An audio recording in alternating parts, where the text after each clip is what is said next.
2, go. Bana kin bana Congo. Mabe koti.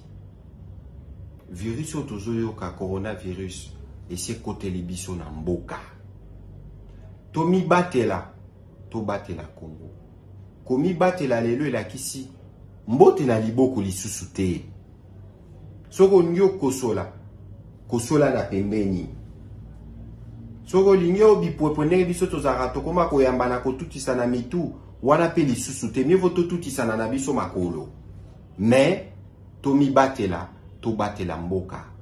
Likambo ya coronavirus wana. Etali ba chinois kakate.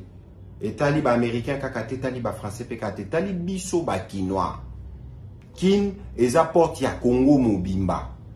Muki wana mabe wana esi ekoti biso bana kinto telemelango po kote la bandeko na biso na arrière pays te bino bo boyebi bakoko soto za na wana mboka.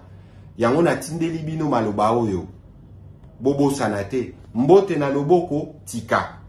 Oh bisou oh bipwepwe tika. Oh kosola na pembeni mais loko moko. Oyo bokoki ko bosana te pe fo banda osalango de chaque à tout moment ko sukola maboko. Okoti boyo simbi boyo sukola maboko. Okoti bosombi ata mwa désinfectant osukoli maboko. Osukoli maboko na yo mama, osukoli si maboko a papa, osukoli si maboko a bana. Bongo nde tokobatela Congo.